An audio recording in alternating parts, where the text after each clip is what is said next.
Frozen Thoughts, August 2005. Clean Sweep by ARK and Preeta Krishna. Most of us try to wriggle out the task of cleaning our own homes. Here is a man who stood up to clean his locality. His faith and optimism have seen him transcend local boundaries and make a mark internationally, not merely at the individual level but with ExnoRa. Certainly an excellent, novel, and radical idea. He blossomed from being an environmentalist to fight the various ills plaguing our society, and his ceaseless endeavor is gradually spilling into every aspect of life.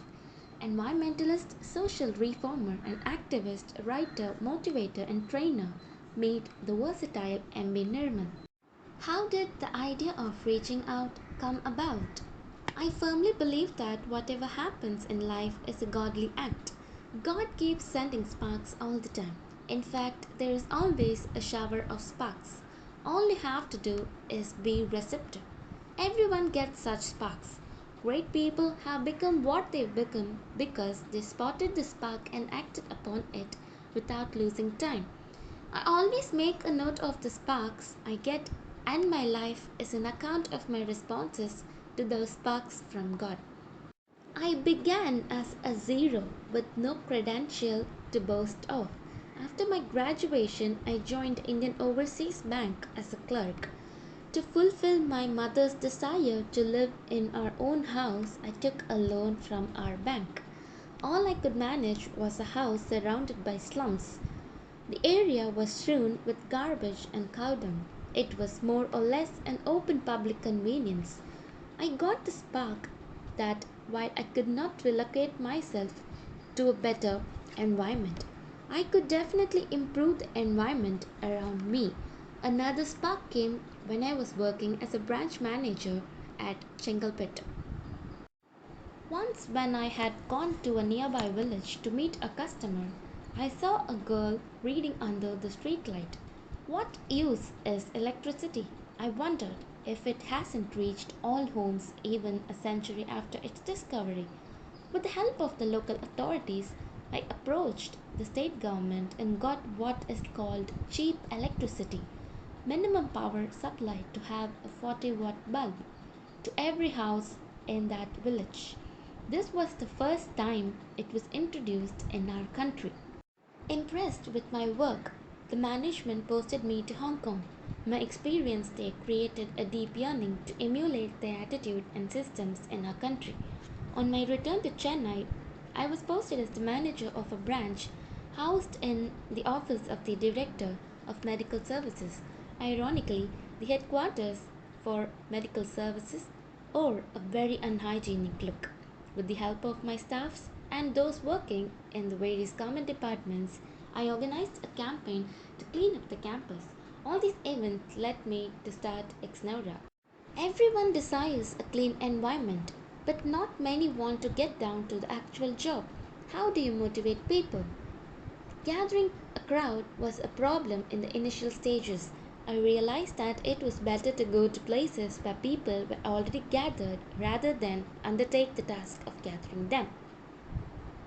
I have stood atop dustbins and educated women in slums on cleanliness, hygiene, and garbage handling. Meetings seldom start on time, and I've utilized the delay to spread my messages. I've used every available platform to spread the message of ExnoRa. Today, ExnoRa is a different story altogether. People feel proud to be associated with ExnoRa. I believe there is no sense in blaming or criticizing people. They need leaders. How did you develop ExnoRa into an organization? ExnoRa was founded in November 1988. Today we have 300 branches at the town level, 30,000 civic ExnoRas, 60 subdivisions, 11 associates, and 30 lakhs members. I'm not directly involved in most of them. We have a system that runs all these organizations. One of the factors that decide the success of an organization is motivation. I've seen that involving people who are personally affected or directly concerned ensures a high level of motivation. At the individual level, as membership is on a voluntary basis, The fact that motivation is inbuilt makes all the difference. Waste become wealth through waste management, and individuals feel proud for having played his part in keeping his street clean. One of the crucial factors that developed ExnoRa into an organization is the realization that it wasn't about handling garbage but handling people. It's man management, not waste management. ExnoRa is what it is today because everyone who has played a part has been recognized and acknowledged. Everyone has some originality and freshness to add, and that has contributed to its all round expansion. From anti garbage to environment protection and management, how did the diversification happen? Initially, my focus was only on anti garbage. I was clueless about the environment.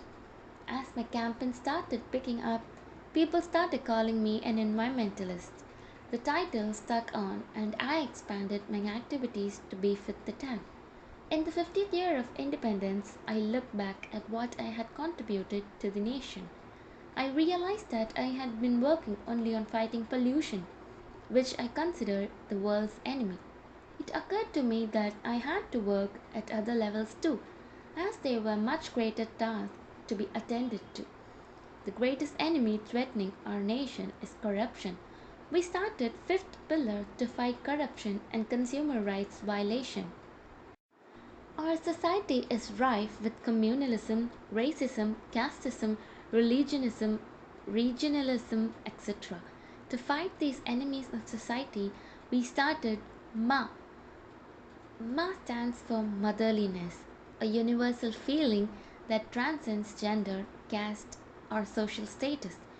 Ma has created the platform for people of all religions to come together and celebrate various festivals. It has initiated 75 secular activities. I believe that at the family level, extravagance is the enemy, especially when it comes to marriages. To create awareness of simple living, we started an organization called Principled Simplicity. Most importantly, I believe women, especially from the low strata, are still victimized and abused in many ways, and we started Sharva Shakti to help them. To promote vegetarianism in the USA, we started Veg Edge. Can you tell us more about your training programs? I believe that all of us have within us the ability to be thinkers, innovators, and path breakers. We need to see obstacles as stepping stones, problems as gifts, and threats as opportunities. Seventh Sense is a program we conduct to help individuals discover their hidden potential. It trains the mind in techniques of creativity and innovation and teaches one to think ahead and solve issues with a series of mental calculation. Thereby, we attempt to unlock the power of the subconscious. Seventh Sense is also taken to school to train young minds to think. My mantra for children is very simple: 1 minute Gandhi, 10 minutes Teresa. The idea is to develop the thinker in you and learn to serve with a pure heart. The funds for ExnoRa are raised from the training programs I conduct. With so many activities to attend to, how do you find time for everything? My greatest strength is multitasking. Everyone has the same 24 hours. Only the one who learns to multiply time will achieve more. Instead of sitting and solving problems as they come, one can invest time in creating systems to prevent problems from occurring. It just needs one to apply his mind. It helps to do only that which you believe in. Someone once asked me if I was aspiring to be another Gandhi. I told him, no, I don't want to be Gandhi. I just want to be a little different from the ordinary man. How do you think we can involve people in protecting our environment? Every individual has to believe that all good things begin with me. It's time we stop asking why should I and instead ask why shouldn't I? Everyone must learn about waste management. Prevention is better than cure. Before you buy something, ask yourself whether it will harm the environment.